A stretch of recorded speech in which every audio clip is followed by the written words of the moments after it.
ഡൽഹിയിലേക്ക് പോവുകയാണ്. ധനസംബോധ് കൂടി ചേരുന്നുണ്ട്. ധനസംബോധ്, ഇന്നലെ നടന്ന മാരത്തോൺ ചർച്ചകൾ ഖാർഗെയ്ക്ക് വിട്ടു. കണ്ണൂർ അടക്കമുള്ള പല മണ്ഡലങ്ങളിലും ഒറ്റപ്പേര് എന്ന നിലയിലേക്ക് എത്താതെ വന്നതോടെയാണ് ഖാർഗെയ്ക്ക് കാര്യങ്ങൾ വിടുന്നത്. ഖാർഗെ നടത്തിയ ചർച്ചയിൽ ഒരു അന്തിമ പട്ടിക എംപിമാർ മത്സരിക്കേണ്ടതില്ല, സിറ്റിംഗ് എംപിമാർ മത്സരിക്കേണ്ടതില്ല തീരുമാനത്തിലേക്ക് വരുന്നു. അതോടുകൂടി കെ സുധാകരന് കണ്ണൂരിൽ സീറ്റില്ല, കോന്നിയിൽ അടൂർ പ്രകാശിന് സീറ്റില്ല എന്നുള്ള കാര്യങ്ങൾ വരുന്നു. അവിടെ പകരം സതീഷ് കൊച്ചുപറമ്പിലിനെ കോന്നിയിലേക്കും ടി ഒ മോഹനെ കണ്ണൂരിലും സ്ഥാനാർത്ഥികളാക്കുമെന്നു എന്ന നിലയിലേക്ക് കാര്യങ്ങൾ എത്തുന്നു. ഇന്ന് രാവിലെ ആകുമ്പോഴേക്കും അതെല്ലാം മാറി മറയുകയാണ്. കെ സുധാകരൻ വലിയ രീതിയിലുള്ള സമ്മർദ്ദത്തിലാക്കുന്നുണ്ട് ഹൈക്കമാൻഡിനെ, കോൺഗ്രസിനെ. മുതിർന്ന നേതാക്കളെ വിളിക്കുന്നു, കോൺഗ്രസിന്റെ ഒരു ഗുഡ് ബൈ പറയുന്നു. ഇപ്പുറത്ത് അടൂർ പ്രകാശ് ആവട്ടെ ഫേസ്ബുക്കിൽ പോസ്റ്റ് ഇടുന്നു, പിന്നീട് അത് പിൻവലിക്കുന്ന നിലയുണ്ടാകുന്നു. കെ സുധാകരന് സീറ്റ് നൽകുകയാണെങ്കിൽ കോന്നിയിൽ തനിക്കും സീറ്റ് വേണം എന്ന അടൂർ പ്രകാശിന്റെ ആവശ്യവും അതുപോലെ നിലനിൽക്കുന്നു. ഇന്ന് ഉച്ചവരെ സംഭവിച്ച കാര്യങ്ങൾ ഏകദേശം ഇങ്ങനെയാണ്. ഇപ്പോഴെന്താണ് അവസ്ഥ? ഇന്ന് അന്തിമ പട്ടിക പ്രഖ്യാപിക്കുമെന്നാണ് ഇന്ന് കേരളത്തിൽ കണ്ട കോൺഗ്രസ് നേതാക്കൾ. വി ഡി സതീശനോട് ചോദിച്ചപ്പോഴായാലും സണ്ണി ജോസഫിനോട് ചോദിച്ചപ്പോഴായാലും ഇന്ന് വൈകിട്ടോടുകൂടി അന്തിമ പട്ടിക പ്രഖ്യാപിക്കുമെന്നാണ് ഈ മുതിർന്ന നേതാക്കളൊക്കെ പറയുന്നത്. എന്തായിരിക്കും ആ പട്ടികയിൽ കരുതി വെച്ചിരിക്കുന്ന വിസ്മയം? കെ സുധാകരന്റെ പേരുണ്ടാകുമോ? അടൂർ പ്രകാശിനെ കൈവിടുമോ? എന്താണ് നമ്മൾ അനുമാനിക്കേണ്ടത്? ഒന്നിനു പിന്നാലെ മറ്റൊന്നായി ഇപ്പോൾ എം പിമാർ കൂട്ടത്തോടുകൂടി നിയമസഭയിലേക്ക് മത്സരിക്കണമെന്ന ആവശ്യം ശക്തമാക്കുകയാണ്.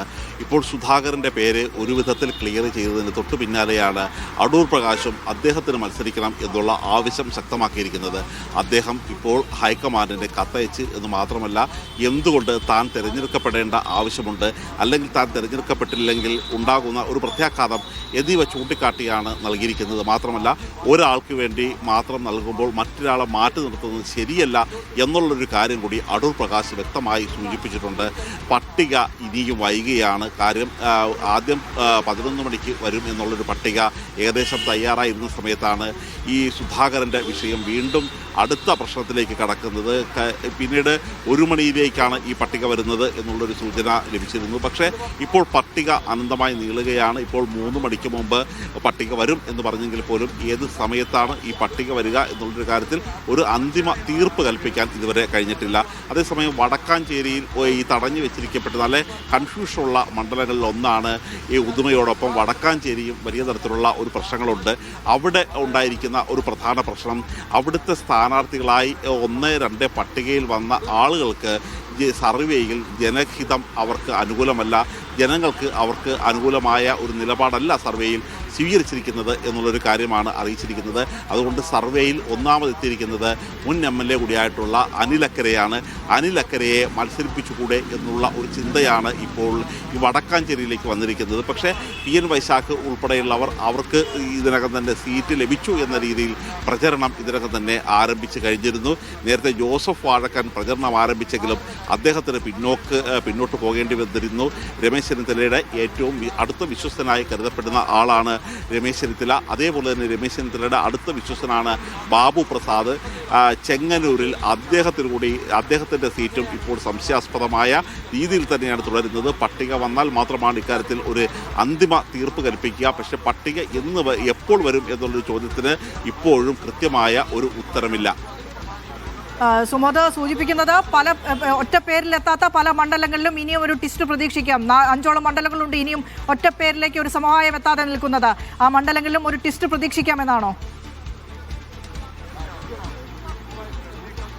വിവിധ സാമൂഹ്യ സാഹചര്യങ്ങൾ കണക്കിലെടുത്താണ് ഈ മണ്ഡലങ്ങൾ ഖാർഗെയ്ക്ക് വിട്ടിരിക്കുന്നത്. അധ്യക്ഷൻ തന്നെ ഒരാളെ അതിലേക്ക് നിയോഗിക്കട്ടെ എന്നുള്ളൊരു കാര്യമാണ് പറഞ്ഞിരിക്കുന്നത്.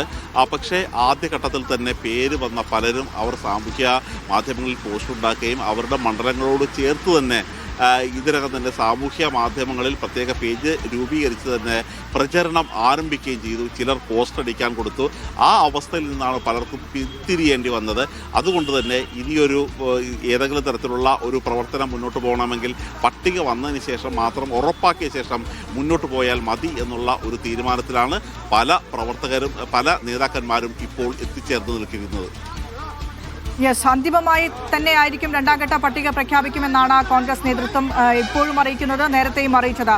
ഇപ്പോൾ ഈ അന്തിമ ഘട്ട പട്ടിക പുറത്തു വിടാൻ താമസിക്കുന്നതിനുള്ള ഒരു കാരണം എന്താണ്? എന്തൊക്കെ കാര്യങ്ങളാണ് പുനരാലോചനയിൽ വരുന്നത്? ഇപ്പോൾ ഈ ആലോചന പട്ടികയുമായി ബന്ധപ്പെട്ട വിഷയങ്ങൾ ഇപ്പോൾ സംസാരിച്ചതിനിടയിൽ തന്നെയാണ് ഇപ്പോൾ രാജ്മോഹൻ ഉണ്ണിത്താൻ മാധ്യമങ്ങളെ കാണാൻ വേണ്ടി എത്തിയിരിക്കുകയാണ്. അദ്ദേഹത്തോട് തന്നെ ഈ അഭിപ്രായം നമുക്ക്